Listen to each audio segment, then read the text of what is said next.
नमस्कार। आइए बात करता हूँ मैं कनिष्ठा उंगली के बारे में। कनिष्ठा उंगली ज्ञान के लिए जानी जाती है। ज्ञान की उंगली, बुद्धि की उंगली, अच्छी याददाश्त की उंगली और कुल मिलाकर डिसीजन पावर के लिए, ये 4 चीज़ों के लिए इस उंगली को जाना जाता है। जब जब ये उंगली सूर्य की पहली उंगली के कट तक नहीं पहुँचती तो ऐसे व्यक्ति को अपने जीवन में अवश्य रूप से बहुत संघर्ष करना पड़ता है। यानी अपनी ऊंचाइयों को प्राप्त करने में ऐसा व्यक्ति बहुत संघर्ष करता है। कई बार तो मैंने ऐसे व्यक्तियों को बिल्कुल जीरो से चल कर के और जीवन की उन्नति के प्राप्त करने के लिए देखा है। तो आपको सब कुछ अपने जीवन में अब तक जो भी मिला होगा वो कोई लड्डू गोपाल की तरह नहीं मिला। आपको बहुत संघर्ष किया, बहुत मेहनत करनी पड़ी होगी। अब बात करता हूँ मैं यहाँ पर सीधा सीधा सूर्य की उंगली के बारे में।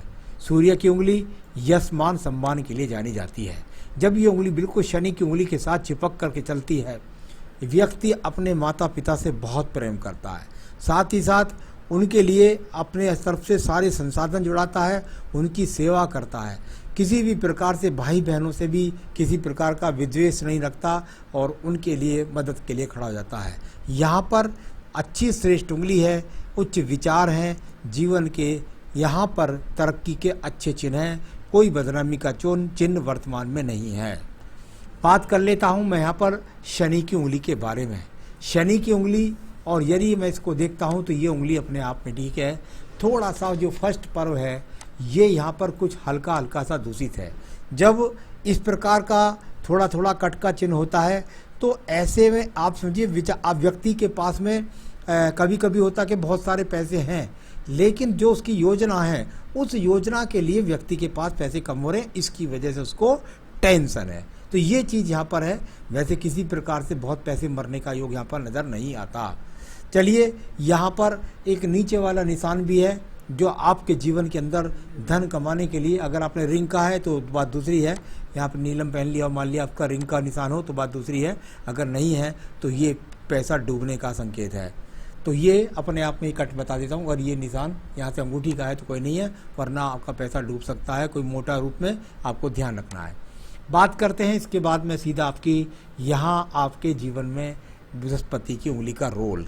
बृहस्पति की उंगली संतान सुख के लिए जानी जाती है और साथ ही साथ पत्नी का सुख सहयोग के लिए जानी जाती है। हल्का सा सेकंड पर निशान है, बहुत गहरा नहीं है, साथ ही साथ ये बीच का गैप भी है।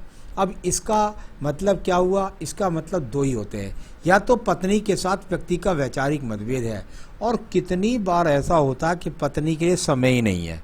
यानी व्यक्ति के पास में बच्चों के लिए, पत्नी के लिए समय ही नहीं है, इतना जीवन में बिजी है कि उनके लिए समय नहीं निकाल पाता, वरना पत्नी के साथ में विचार मतभेद होते हैं। चलिए अब बात करते हैं सीधा बुध पर्व के बारे में। बुध का पर्व यहाँ मस्तिष्क रेखा से निकल करके, सबसे पहले इस रेखा को बोलूँगा मैं आपको, जब जब ये मस्तिष्क रेखा से निकलती है, बिल्कुल मस्तिष्क रेखा से, तो व्यक्ति के पास एक अलग ही तरह की प्रतिभा होती है। दिमाग के अंदर ऐसी ज़बरदस्त योजना होती है, वो उस योजना के द्वारा व्यक्ति अपने जीवन में बहुत सारा धन एकत्रित कर लेता है। यानी कि आपके पास कोई ना कोई बेहतरीन योजना है जिससे आप धन एकत्रित कर लेंगे। 2 बड़ी खड़ी रेखाएं भी हैं, यानी कुल मिलाकर के धन की तरफ इतनी गहरी रेखा हो जाना, यानी आपके जीवन में बहुत अच्छी धन की प्राप्ति अभी और भी करने वाले हैं। अब बात करता हूँ इसके बाद में आपके सिर रतीदा पर्व की, जिसको बोलते हैं सूर्य का पर्व। सूर्य का पर्व छोटे ट्रायंगल से उतर करके पहले सीधी रेखा गई और वहाँ जाकर 2 विभागों में बीती, और बीच से इस तरीके से कट के धन से निकल कर सूर्य का संबंध, और ये इस तरह से जैसे देखने में ऐसा लगेगा आपको जैसे फ्लावर्स बन गया है। ये क्या है? ये है भाग दौड़।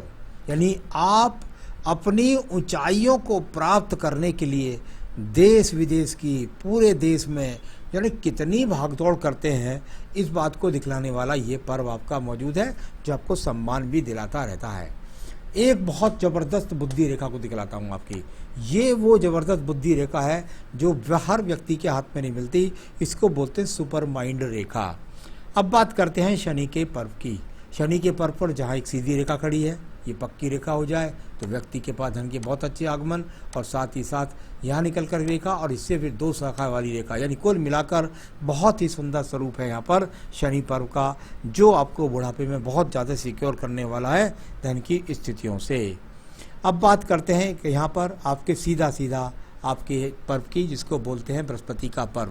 पहले बृहस्पति के पर्व पर एक बड़ा स्टार बना, उसमें स्टार में से दो शाखाएं निकली। एक यहाँ से भारी पर्व से निकल करके सीधा सीधा चली गई शनि पर्व को रेखा, यानी कुल मिलाकर यहाँ स्टार भी है, स्टार से एक त्रिशूल भी निकल रहा है, और यहाँ पर सुपर माइंड बुद्धि रेखा भी है, और एक साइड से रेखा निकल रही है। यानी जीवन के संसाधन प्राप्त करने के लिए बहुत मेहनत है, लेकिन संसाधन भी बहुत ऊंचे हैं। आइए बात करता हूँ उसके बाद में सीधा आपकी यहाँ पर हृदय रेखा के बारे में।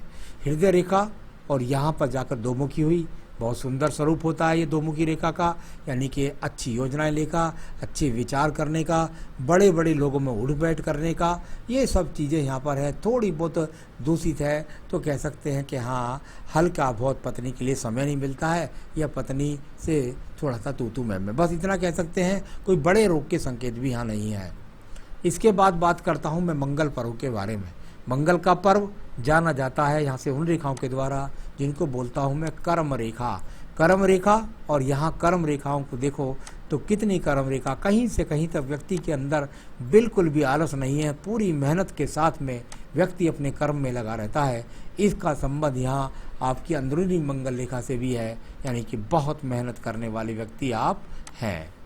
चलिए अब बात करता हूँ यहाँ पर मैं सीधा सीधा बुद्धि रेखा की। बुद्धि रेखा और एकदम आयु रेखा से जुड़ करके चली, और इसका संबंध एक जाकर मंगल पर्व से साथ बना, तो एक दो मुखी रेखा छोटी सी नीचे की तरफ भी गई।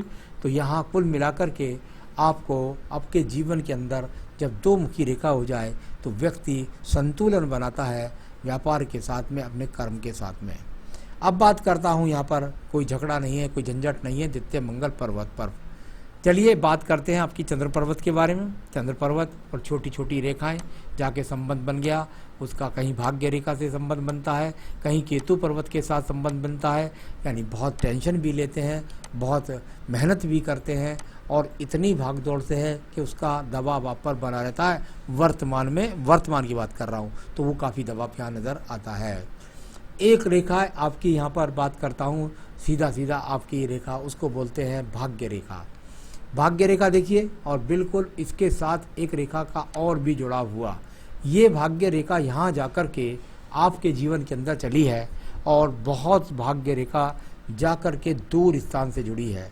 इसमें एक थोड़ी सी कमी भी है, ये थोड़ा निचले वाले चंद्र पर्वत से निकले तो थोड़ा सा ध्यान रखना चाहिए अपने खान पान का। कई बार व्यक्ति का खान पान बहुत ख़राब हो जाता है, कई बार मैंने इस व्यक्ति को ड्रिंकिंग करते भी देखा है, स्मोकिंग बहुत ज़्यादा करते देखा है। तो ऐसी चीज़ों से आपको थोड़ा सा बचना है। भाग्य का रोल जो है भाग्य रेखा का वो ठीक ठाक है।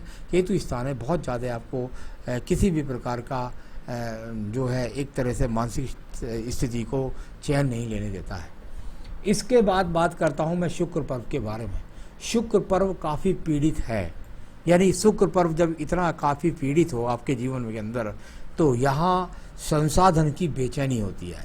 यानी एक अपने आप से संतुष्टि नहीं हो पाता आदमी, और चाहिए और चाहिए और चाहिए और चाहिए, ये सब चीज़ें आपके दिमाग के अंदर समाई हुई हैं।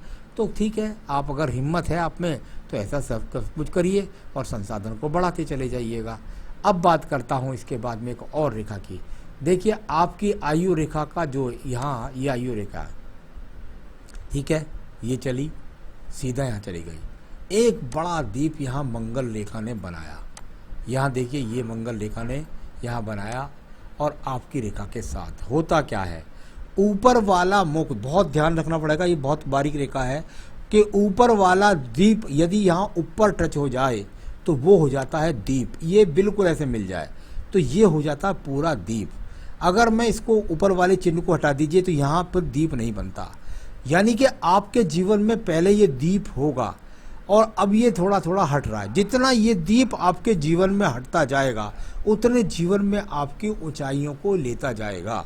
यानी कि बहुत संघर्ष से अपने आप को आपने उठाया है, और अभी भी आप बहुत संघर्ष कर रहे हैं अपने आप को उठाने के लिए। तो ये तो सब हाथ की रेखाओं को पढ़ लिया, सारे आपके सवालों को नोट कर लिया और बता भी दिया मैंने। यहाँ भी संसाधनों के लिए बहुत ज़्यादा टाइम ही नहीं है आपको, न परिवार के लिए न घर के लिए, साथ ही साथ बहुत ही ज़्यादा संसाधनों के लिए आप जुड़े हुए हैं। तो चलिए, यहाँ संघर्ष कर रहे हैं, अच्छी बात है, अच्छी रेखाएं भी आपका साथ दे रही हैं और भी साथ दें, यही मैं ईश्वर से प्रार्थना भी करता हूँ। तो चलिए अब बात करते हैं आपके यहाँ पर सब रेखाओं के बारे में बताने के बाद आपकी जन्मपत्री बताएंगे अभी हम, और उसका वीडियो भी आपको आपके सारे सवालों का जवाब मैं उसमें दे दूंगा। यहाँ से नोट कर लिए हैं और उसमें आपके सारे सवालों के जवाब आपको मिल जाएंगे। आप जीवन में तरक्की करें, यही मेरी शुभकामना है। नमस्कार।